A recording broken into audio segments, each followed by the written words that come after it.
अब बात करते हैं ट्रंप और ईरान की। ईरान की तरफ से कोई जवाब नहीं आता, लेकिन ट्रंप बार बार कहते हैं कि बातचीत हो रही है, बस नतीजा आने वाला है, अभी आ जाएगा, 1-2 हफ्ते में आ जाएगा। कभी कहते हैं कि 2 हफ्ते लग जाएंगे। उधर ईरान चुपचाप खामोशी से अपनी बातों को हैंडल कर रहा है, चीज़ों को हैंडल कर रहा है, अपने तरीके से नैरेटिव को शेप कर रहा है। वो जंग की तैयारी भी कर रहा है और उसके बाद बैक चैनल से बात भी करता है। लेकिन जैसा ट्रंप बताते हैं वैसा कुछ नहीं बताता वो। सीज फायर फिलहाल होल्ड कर रही है, लेकिन तनाव भी बरकरार है। अमेरिका ने स्ट्रेट ऑफ हॉर्मुज के पास जहाजों पर हमला किया है और ईरान ने इसका जवाब दिया है। बहरीन और कुवैत में अमेरिकी सैन्य ठिकानों पर जबरदस्त हमला हुआ था। वॉल स्ट्रीट जर्नल की एक रिपोर्ट है जिसमें दावा किया गया है कि ट्रंप ने नेगोशिएटर्स से कह दिया है कि वो सीज फायर को आगे बढ़ाना चाहते हैं और हमला वो तभी करेंगे जब ईरान कभी अमेरिका के सैन्य अड्डों को निशाना बनाएगा। इधर लेबनान और इजराइल के बीच सीज फायर आगे बढ़ गया है, लेकिन अगर हिजबुल्लाह हमले नहीं करेगा तभी यह सीज फायर चलेगा। इसमें शर्त यह भी है कि हिजबुल्लाह साउथ लेबनान से हटेगा। लितानी नदी से इजराइल की सीमा तक का एरिया पूरी तरीके से उसको खाली करना होगा। और रही ट्रंप की बात, तो वो अब डील कह तो रहे हैं, लेकिन डील होती दिखाई दे नहीं रही है। अब वो सोचिए कितनी गजब बात कह रहे हैं। वो कह रहे हैं मुझे बस यही तो तय करना है कि मैं डील करूं या फिर दूसरे तरीके से जवाब दूं। तो यही तो आपको काफी वक्त से तय करना था, लेकिन आप तय कर नहीं पा रही है। कुवैत इंटरनेशनल एयरपोर्ट है, इसकी तस्वीर आप देख रहे हैं। एयरपोर्ट के अंदर की तस्वीरें हैं, इंटरनेशनल एयरपोर्ट। ईरान के हमले में इसकी ये हालत हुई थी। आप देखें जरा, मतलब तो एयरपोर्ट काफी बड़ा होगा, ये हो सकता है एक टर्मिनल हो, लेकिन टर्मिनल में पूरा आसमान झांक रहा है। तो ये तो परसों की बात है ना सर। तो मतलब ये सारी बातचीत के बीच ये हो सकता है।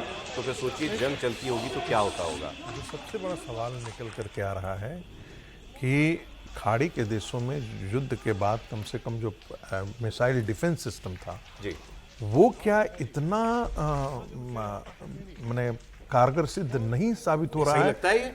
अब वो ट्रंप की बात सुनवाता हूं आपको। वो कहने बस तय कर लूं मैं एक बार, फिर सब हो जाएगा।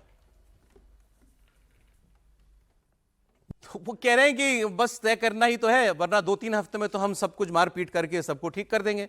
2-3 हफ्ते नहीं, 2-3 महीने हो गए और आप कुछ नहीं कर पाए। इसीलिए अब डील की बात जो है उनको करनी पड़ रही है। लेकिन कितनी अजीब बात है। और एक अभी का एक आपको एक तस्वीर में दिखाता हूं, जरा शुरुआत से दिखाइएगा। अमेरिका से एक परेशान करने वाली खबर जो है वो आ रही है।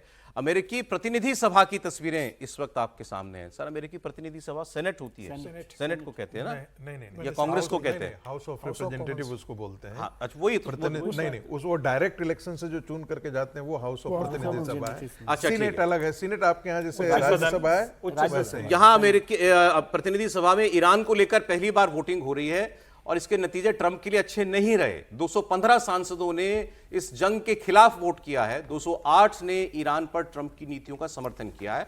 और इसमें खास बात यह है कि ट्रंप की रिपब्लिकन पार्टी के 4 सांसदों ने क्रॉस वोट किया है और वो डेमोक्रेट्स के साथ खड़े हो गए। हालांकि इस पर अब सेनेट में चर्चा होगी और सेनेट की मंजूरी जो है वो मिलना जरूरी होगा। देखिए, एक बता दूं दर्शकों के लिए कि युद्ध का फैसला ये सीनेट का फैसला होता है। अमेरिका के अंदर जितने भी विदेशी बहुत बड़े बड़े अपॉइंटमेंट्स होते हैं बिना सीनेट के अप्रूवल को प्रेसिडेंट नहीं कर सकता है। तो ये बात जो है, युद्ध का निर्णय जो है वो सीनेट के अंदर आगे कंटिन्यू करता है या नहीं करता है। हम लोग जो बात कर रहे हैं ना कि ट्रंप क्यों अभी बमबारी में नहीं जा रहे हैं, उनको यही डर सता रहा है कि सीनेट के अंदर ये अप्रूवल होगा या नहीं होगा। इस बात की उनको ये डर है। जी, अच्छा, ईरान ने कहा है कि ट्रंप के साथ कोई बात नहीं हो रही है। अब जब तक इजराइल लेबनान पर हमला नहीं रोकेगा तब तक कोई बात होगी भी नहीं। ये उनके विदेश मंत्री अब्बास अरागची ने अभी उनके लेटेस्ट बयान ये है। और वो कह रहे हैं कि हमारे बीच कोई सूचनाओं का आदान प्रदान भी नहीं हो रहा, मतलब इनडायरेक्टली भी हमारे एक दूसरे के मैसेजेस जो हैं वो एक्सचेंज नहीं हो रहे हैं। और अब लेबनान के अलावा किसी और मुद्दे पर बात होगी भी नहीं। जब भी अगली बार हमारे बीच में कोई चर्चा होगी, सेना तैयार है। युद्ध होता है तो फिर अब करके देख ले अमेरिका जो उसको करना है। सर मना कर रहा है, कोई नो टॉक्स नहीं, नो टॉक्स है। लेकिन वो ट्रंप साहब की परेशानी वही है जो बार बार वो हर दिन बदलते हैं और बार बार ये बात करते हैं कि हम समझौते की तरफ बढ़ रहे हैं, हमने समझा दिया। ये क्योंकि सेनेट का डर वहाँ पर है। ये जो 4 एमपीज़ की बात आपने की, वो 4 एमपीज़ ने पिछली बार भी ट्रंप साहब के फैसले के खिलाफ ही वोट किया था। तो कोई बहुत बड़ा वैसे बदलाव नहीं हुआ, लेकिन 208 वोट पर वो वहाँ हैं हाउस ऑफ रिप्रेजेंटेटिव में, तो वो मुश्किल है। और सेनेट में उनके लिए ज़्यादा चिंता की बात है। इसलिए वो चाहते हैं कि सेनेट का मंजूरी का मतलब एक तो ये होता है कि जो राष्ट्रपति ने किया ट्रंप साहब ने हमारे यहाँ की तरफ से कि जैसे अध्यादेश कोई हम हों तो सरकार अध्यादेश ला सकती है, लेकिन अध्यादेश को आप अप्रूव करवाना पड़ेगा। नहीं तो क्या होगा, मान लीजिए ये हो जाता है, जंग के खिलाफ ही हो जाता है सेनेट भी, तो क्या करेंगे? बुलानी पड़ेगी, बस सेना वापस बुलानी पड़ेगी। सेना नहीं बुलानी पड़ेगी, पहले तो ट्रंप साहब के खिलाफ कार्रवाई शुरू होगी ना।